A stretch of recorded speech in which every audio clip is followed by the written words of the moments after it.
The drought had a name in that county before it had a number. People called it the long dry, and by the 14th month of it, the number came anyway. 11 inches of rain in 420 days against a yearly average of 31. Wells that had run since statehood coughed sand. The Calloway Ranch, 860 acres of cracked red clay outside a town too small to matter to the highway department, was dying the way ranches die, quietly, in the books, long before anyone sees it happen in the field. Wade Calloway knew the number. He kept it folded in his shirt pocket like a debt he owed himself. The dog knew something else. Tucker, a blue heeler with one clouded eye, had taken to standing at the mouth of Sable Gulch every evening at dusk, ears up, refusing to cross it, refusing to explain why. Nobody asked the woman walking up the county road that Tuesday what she knew. She didn't look like she knew anything. She looked like she'd walked farther than her boots were built for. She stopped at the cattle gate. Wade came out onto the porch with a rifle he didn't raise and a face that had already decided. "We're not hiring," he said. "I'm not asking to be hired." Her voice was low, worn thin at the edges. "I have nowhere else to go." He didn't expect it to land the way it did. Not sympathy, recognition. He'd said the same thing to his own father's grave 11 years ago, out loud, in the same flat tone. Her name was Marisol Vega. She carried one bag and one book wrapped in oilcloth, and she did not explain either. Wade let her stay in the bunkhouse. He did not expect anything from her. That was, everyone would later agree, his first mistake. 300 miles west, before any of this, Marisol had buried her grandfather in dry ground and watched the bank take the terraces he'd spent 40 years building. Tomas Vega had not been a rich man. He had been the only man in his valley who never once lost a harvest to drought, and the county had called him superstitious for it, right up until they called him lucky, and then called him dead. His notebook was the only thing she'd saved. Water lines drawn in pencil, softened by 40 years of thumbing. Numbers in the margins. Depths, gradients, capacities. A whole grammar for reading land that everyone else had stopped speaking. She hadn't opened it since the funeral. She opened it the second night in the Calloway bunkhouse, by lantern light, and read the first line her grandfather had written in it as a young man. Water does not disappear. It only stops being asked to stay. Wade Calloway had a notebook too, though he'd never called it that. His father Hollis had kept it in a coffee can behind the tack room. Grease-stained pages, breeding records going back 3 generations, and a method the county extension office had officially discouraged since 1987. Pit silage, dug and packed by hand, and a scrub-blood cattle line the neighbors called sorry stock because it wouldn't fatten fast enough for the auction ring. Cole Bannerman ran the ranch 2 sections over, sat on the water co-op board, and had bought out 4 neighbors in 6 years. He drove up the Tuesday after Marisol arrived, boots clean, smile cleaner. "Heard you took in a stray," Bannerman said. "Heard you're still buying dirt," Wade said. "Dirt's worth more than cattle right now, Wade. Your daddy's cows can't drink dust." Bannerman nodded toward the bunkhouse. "And whatever that is you're keeping out there, that's not going to fix a well." Wade didn't answer. He'd learned that silence cost Bannerman more than words did.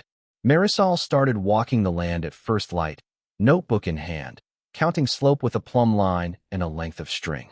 By the second week, she had numbers of her own. The gulch dropped 11 feet over 400 yards, funneling every drop of rain the sky gave them straight off the property and into the dry riverbed a mile south.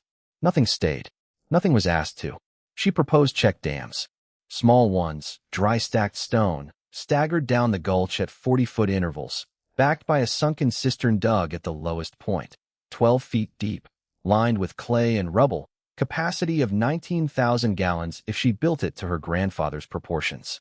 Wade laughed, the first time in months anyone had seen him do it.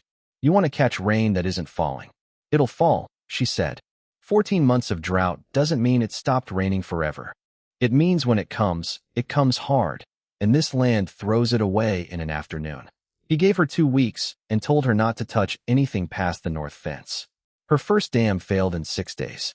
She'd built it 4 feet high, mortarless, the way the notebook showed, but she'd misjudged the gulch's pitch by 3 degrees, and the water that came through a freak Tuesday thunderstorm, 1 inch in 40 minutes, hit the dam broadside and blew a 2-foot gap through the center.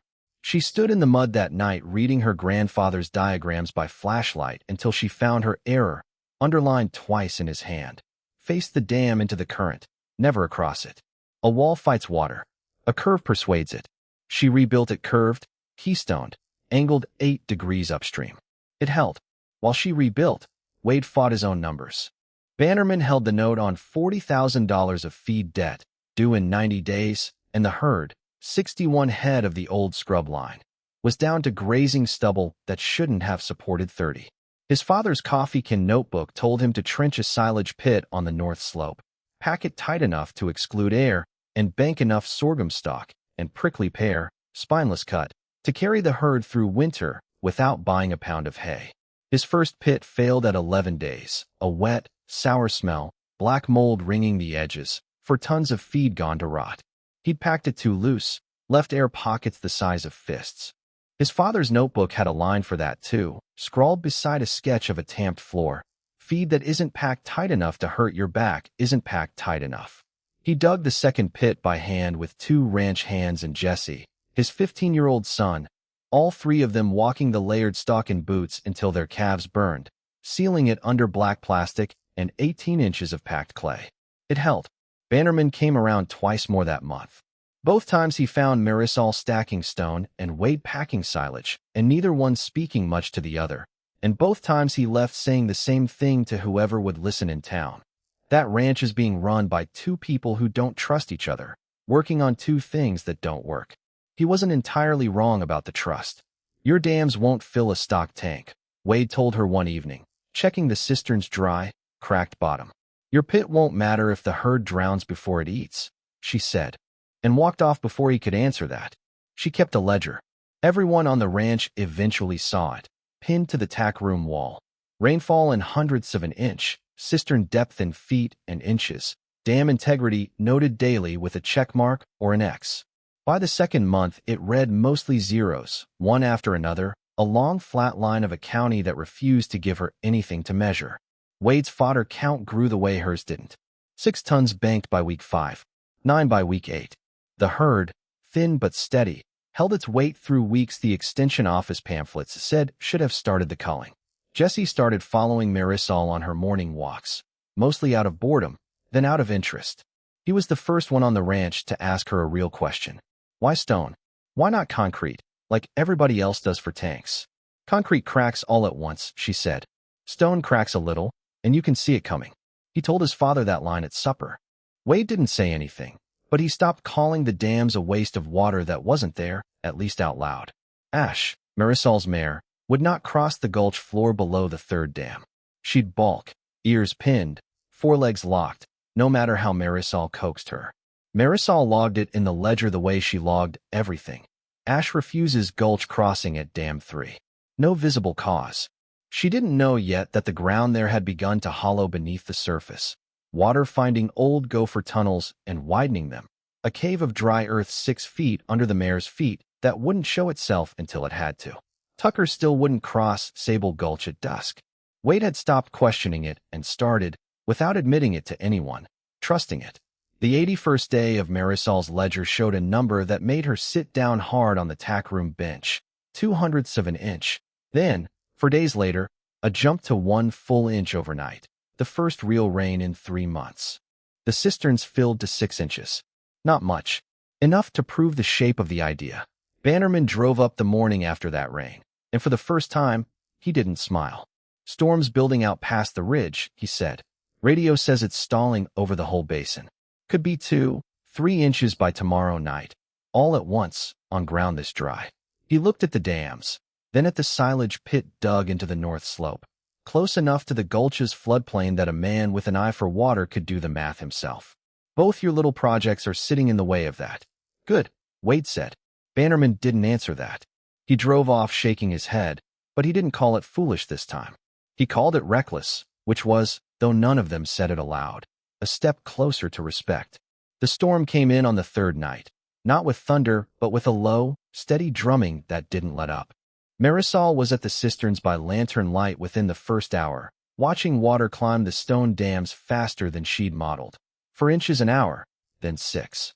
Dam 1 held. Dam 2 held, water sheeting over its curved lip exactly as her grandfather's diagram promised, spreading its force sideways instead of driving it forward. Dam 3 groaned.